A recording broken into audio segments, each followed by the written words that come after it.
The jury's not present. We were informed about 45 minutes ago that the jury has reached a verdict. In the event that the verdict is not guilty, this trial will conclude. In the event that there's a guilty verdict, we need to move on to an aggravation phase immediately after the reading of that verdict. I've given the parties proposed aggravating circumstances, instructions, and proposed verdict form. The state and the defense both have a chance to review those. Yes, Your Honor. Are there any additions or corrections from the state? No, Your Honor. How about from the defense? The defense did email my staff requesting an additional paragraph. The defendant is not required to testify or produce evidence of any kind. The defendant's decision not to testify or produce evidence is not evidence of any aggravating factor, which I did include in the bottom third of page 3. Given that, are there any additions or corrections?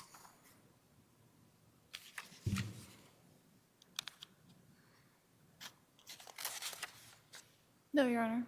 Are either the state or the defense requesting any other additional instructions? No, Your Honor.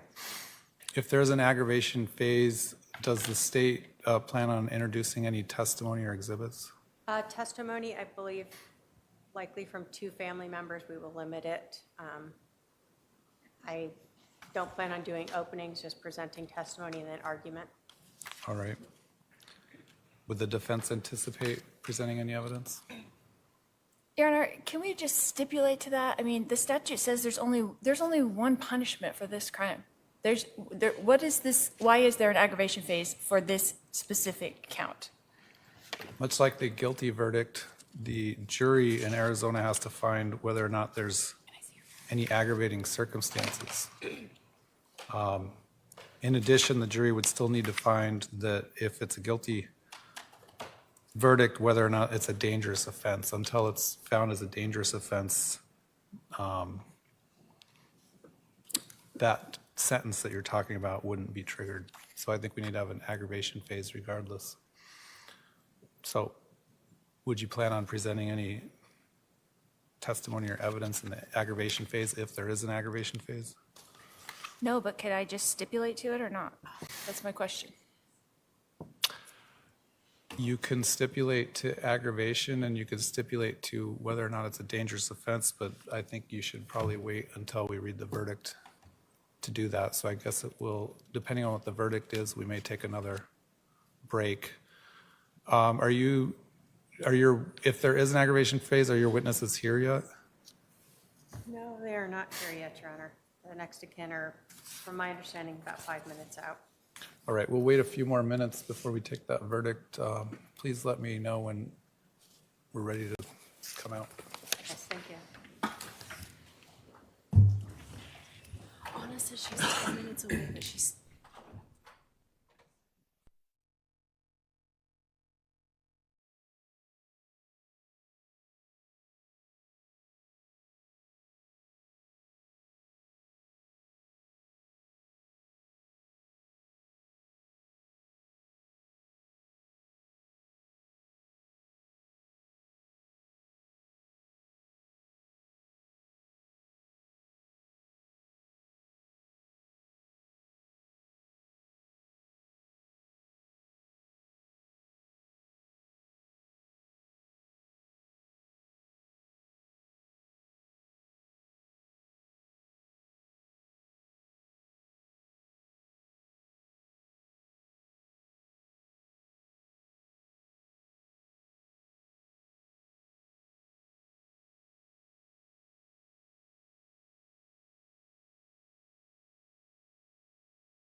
seated. Do we have a foreperson? Who's the foreperson? Yes, Has the jury reached a verdict? yes, we have. I'm going to ask you to hand that to my courtroom assistant.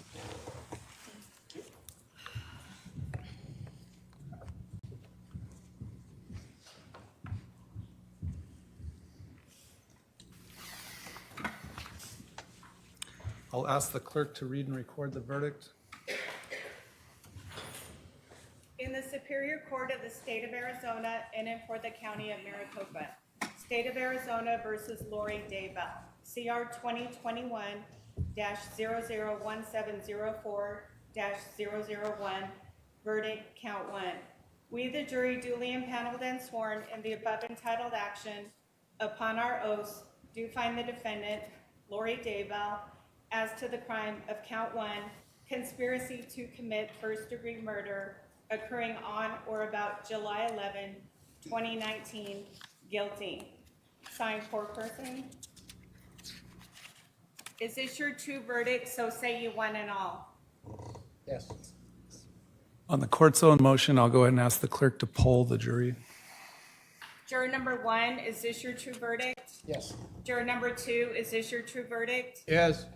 Juror number 6, is this your true verdict? Yes. Juror number 7, is this your true verdict? Yes. Juror number 8, is this your true verdict? Yes. Juror number 9, is this your true verdict? Yes. Juror number 10, is this your true verdict? Yes. Juror number 11, is this your true verdict? Yes. Juror number 12, is this your true verdict? Yes. Juror number 13, is this your true verdict? Yes. Juror number 15, is this your true verdict? Yes. Juror number 16, is this your true verdict? Yes. Thank you. All right, I'm going to ask the jury to retire to the jury room for just about 2 minutes. I need to discuss something with the parties before we determine whether you're done or not. So the admonition still applies. Please go to the jury room for a few minutes. All right for the jury.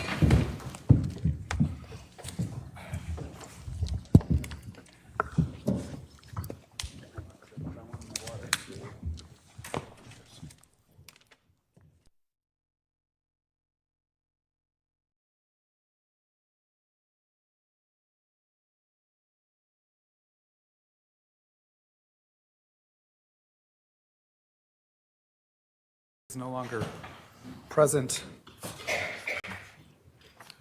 I'll ask the defendant, you indicated earlier perhaps a willingness to stipulate to aggravating factors, or if the victim died as a result of the conduct of the defendant caused emotional or financial harm to the victim's immediate family. And then thirdly, the offense involved the presence of an accomplice. If you're willing to stipulate to all three of those, we can do that. If not, we'll bring the jury back in. I will stipulate to it, Your Honor. All right. You understand that if you stipulate to this instead of a jury finding, well, let me back up. You understand the jury would have to find these aggravating factors beyond a reasonable doubt? Yes. All right. And do you understand that if you stipulate to these factors instead of a jury doing it, I could also find additional aggravating factors at sentencing? Sure. Has anyone forced you or threatened you in any way to get you to stipulate to these factors? No. Has anyone promised you anything to get you to stipulate to these factors? No. Have you had any drugs, alcohol, or medication in the last 24 hours? No. Do you agree that pursuant to the jury's verdict of guilt, that this would be a dangerous offense because a deadly weapon or dangerous instrument was used? I'm stipulating to it. You agree that that this is a dangerous offense? Correct. And you're further stipulating that as a result of your conduct, at least the victim or the victim's family suffered emotional or financial harm? Absolutely. And you're also further agreeing that the offense involved the presence of an accomplice? Yes. Is the state satisfied with the colloquy? Yes, Your Honor, it appears it's knowing voluntarily made. All right, the court does find that the stipulation to those three factors was knowingly, intelligently, voluntarily made. I will accept the defendant's stipulation. At this time, I'm going to bring in the jury and release them from the admonition. Before we do that, well, as my staff's lining up the jury, do you want to have a sentencing date within approximately 30 days, or do you want to wait until after the next trial to be sentenced on this matter? What does the court prefer? It doesn't matter to me. Maybe you want to talk to your attorneys or advisory council about that. We don't have to do it right now. You can do it in a few minutes.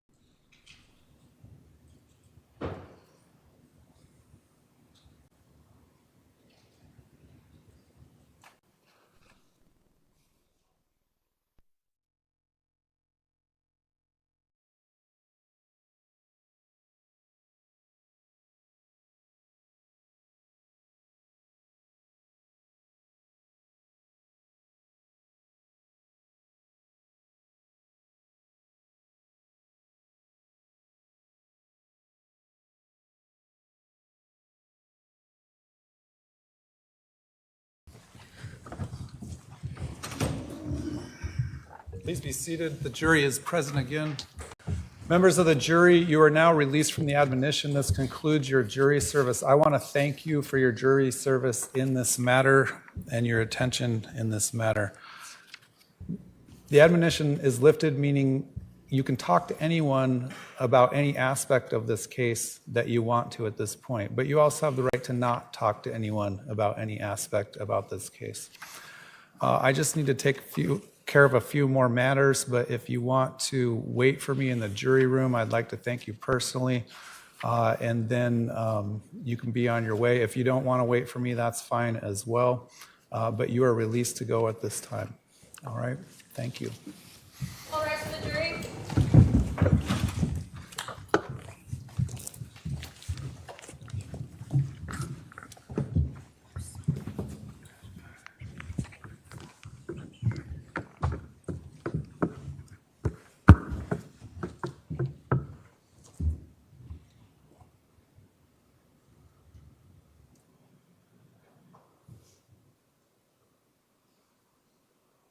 All right, please be seated.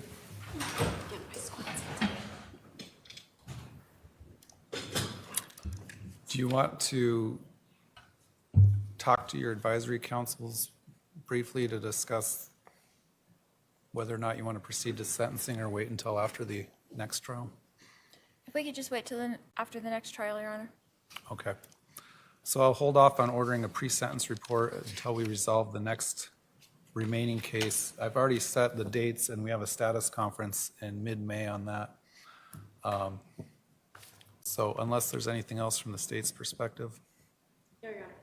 From anything else from your perspective? Nope. All right, we'll be at recess on this matter.